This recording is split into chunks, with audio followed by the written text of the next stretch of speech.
Whether you're just beginning to invest or tired of the roller coaster stock market, the last thing you want is to get stressed out over your money. Hey Bowtie Nation, Joseph Hogue here, and with over 6,000 stocks traded in the US markets alone, from dividends to value and growth, so many strategies, it can drive you crazy. And you know, we love talking stocks and finding the next investments here on the channel, but today I want to make it easy for you.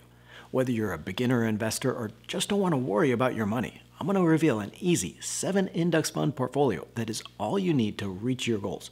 I'll show you which index funds to buy and then exactly how to invest. This could be the last investing video you ever need to watch. We'll start with 4 stock funds that are going to give your portfolio income and growth, and the broadest, most inclusive fund you can buy is the Vanguard Total World Stock Fund, ticker VT. I'll explain exactly how much to invest in this and all the funds towards the end of the video, as well as why I chose each specific fund. The Total World Index gives you everything in the S&P 500, those largest 500 companies in the US, but also emerging markets and international stocks. You've got small caps, large caps, developing, emerging, and US stocks. Looking at this top 10, it seems to be just a rehash of US stocks, but with almost 9,500 stocks in this fund, it's pretty much everything. Now, that 2% dividend yield isn't spectacular, but we're going to make up for it with our other investments, and the fund has produced a 9% annual return over the last decade for an expense ratio of just 0.07% annually. It's the one index fund that will give you exposure to the entire global stock market. Now to this, we're going to be adding 3 other stock market funds, not necessarily for diversification, because we get all that in the total fund, but the extra exposure to other stock themes like dividends and growth. Basically, we want the total stock market, but with a little extra juice in those dividends and growth. And this next fund is one of my favorites, the Schwab US Dividend ETF, ticker SCHD, with its 3.4% dividend. The Schwab ETF holds shares in 100 of the highest dividend payers within the large US cap market and includes a lot of the faster growth tech sector as well. Tech stocks make up 20% of the fund, giving it return plus that higher 3.4% dividend. And the fund is covering all its bases here with Coke and Pepsi, but also some dividend stocks you might not see in other dividend funds like Cisco Systems and Broadcom. The Schwab fund has beaten those other dividend funds on a regular basis and produced a 13% annualized return over the past 5 years. Now, this isn't an index fund, but an ETF, a distinction I'm going to explain later, and why I'm including both index funds and ETFs in our no-stress portfolio. Now, this fund portfolio is going to make investing easy, and today's sponsor makes building your credit score easy with the Current Build Card. Current is both a banking and credit building app in one. Every time you use your Current Build Card, you're working towards building your credit history. That's because each transaction is going to be reflected in your credit report.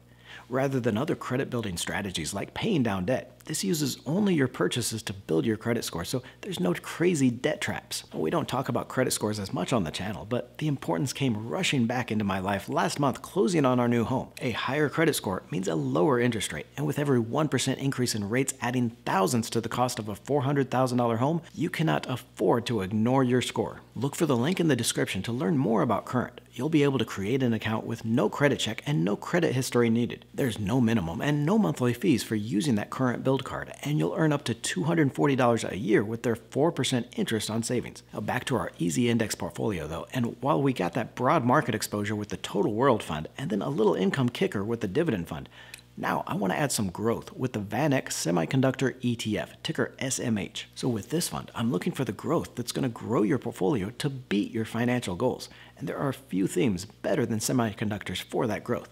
Here we see the Semiconductor Fund in green with a 173% return over the last 5 years, more than double the return on either the Vanguard Growth Fund, that's ticker VUG, or the Nasdaq 100 index of large tech stocks. That's because semiconductors are the brains of a computer.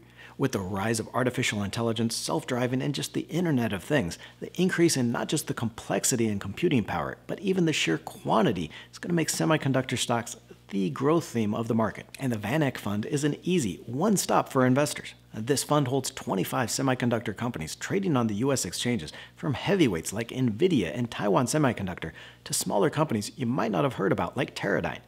You get that growth from the entire industry and don't have to worry about picking the winners. And that is really what this no-stress portfolio is all about, making your money work for you in stocks without having to spend hours trying to pick individual stocks, without that roller coaster of waking up seeing your portfolio dive because one company stumbled.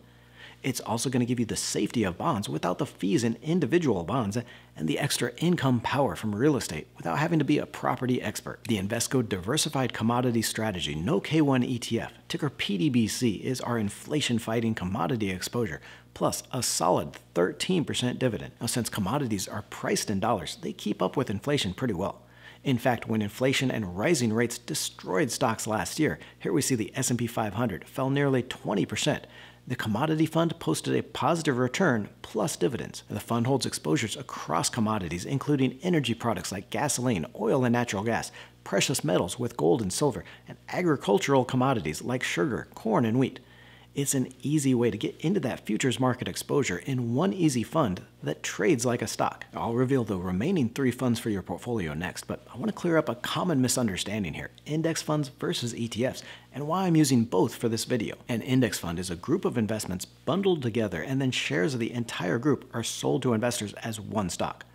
Buying a share of the fund means you get returns on everything in the group instead of having to buy hundreds or thousands of stocks separately. And for this, you pay a small percentage fee to the manager. Now, that might sound a lot like an exchange-traded fund, an ETF, and it's because index funds are sold as ETFs or mutual funds. You buy them just like stocks, and you can buy them with no commission on most trading platforms. And where the confusion sets in, though, is not all ETFs are index funds. You see, index funds invest in a broad benchmark group like the S&P 500 or the Nasdaq. The manager just replicates the index, so they're investing passively and have no control over what goes into the fund.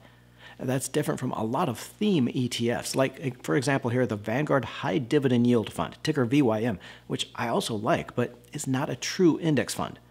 The VYM, like other non-index funds, bases its investments off a strategy or a theme, in this case companies that pay above average dividend yields. By comparison, the S&P 500 is a broad stock market index. The Nasdaq 100 is a broad index of the 100 largest non-financial companies listed on the exchange, so more broadly defined and inclusive of all stocks in that group. So buying an index fund means you get that broader market exposure. You are the market, and you know you're going to get that diversification and the return you can only get from the entire stock market. Theme ETFs don't give you the same entire market exposure, but it's a great way to add additional weight in your portfolio for just a specific investment idea. For this no worries portfolio, we want that broad exposure that we get from index funds, but also the targeting that we can get with the best ETFs in each asset class. We'll be investing in 2 bond funds here in our portfolio, and I know bonds are about as fun as a fart in a fan factory, but you need some of this in your portfolio. For younger investors, bonds give you the opportunity to take advantage of those stock prices after a crash. For older investors, bonds are a critical investment to make sure that your money is there when you need it. And the easiest way to invest in bonds is through an exchange-traded fund, a bond fund managed to hold hundreds, even thousands of separate bonds. These ETFs never mature, so you don't have to worry about rolling over your money into a new investment. The funds receive the interest payments and make regular dividend payments to their investors. And here, part of your investment is going to go into the super safe Intermediate Corporate Bond Index by Vanguard, ticker VCIT, with its 3.4% dividend. Now, these kinds of intermediate bonds are a great compromise between the yield of longer-term bonds, but also the safety from interest rates in shorter-term bonds. You'll get a good dividend yield, but won't have to watch your bonds sink if rates increase. The fund holds over 2,000 bonds, all in that investment-grade rating area. 95% are in the A and BBB ratings, and these are solid companies like AbbVie, Bank of America, Boeing, Amgen, all companies you know are going to pay their debts. Adding a little more yield, but still with the safety in bonds, is this high-yield corporate bond ETF, ticker HYG, with its 5.6% dividend. This fund invests in nearly 1,200 bonds of companies with less than perfect credit ratings, but that are still expected to repay their debt.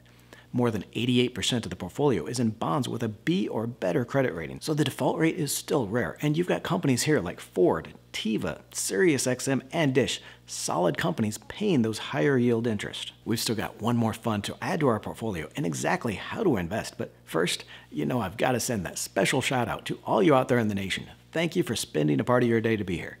If you're not part of that community yet, just click that little red subscribe button. It's free and you'll never miss an episode. Now, even with the pain in property stocks this year, real estate should always be a part of your portfolio. And the easiest way to do this is through the Vanguard Real Estate Index Fund, ticker VNQ, with its 4.4% dividend. The rise in interest rates have slammed real estate over the last 2 years, with REIT funds falling 25% last year, but the sector could be ready for a rebound. You see here in sector returns by year, after the giant 2008 bust in real estate, the sector was one of the best performing assets in 5 of the next 6 years and has produced a 7% annual return. And while I love to invest in individual real estate stocks, the fund is an easy way to invest across every property type, from fast-growing data centers to hotel, apartments, and self-storage. It's got 160 REITs here and some of my favorites like American Tower, Public Storage, and everyone's favorite monthly dividend payer, Realty Income. You've now got a complete portfolio of index funds for stocks, bonds, and real estate, but how should you invest to make this as stress-free as possible? First, you're going to start with the percentage of your money you want in each asset class, stocks, bonds, and real estate,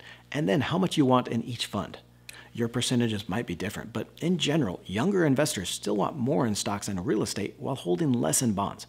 This table shows some examples, but change the percentages to fit your needs. Within the stock funds, if you want a little bit more income, then put more money in that dividend ETF, while if you want a faster growth, maybe put more in the growth fund. So split your money up in these 7 index funds and ETFs, and then invest whatever you can each month. Don't feel like you need to break the bank and invest every penny. Have fun with your money, but put something aside each and every month. Split it across these funds, just like you did in the start. And that is it. It is as simple as that, to build a portfolio that will make your money work for you, but not cause all the stress that investors go through every day.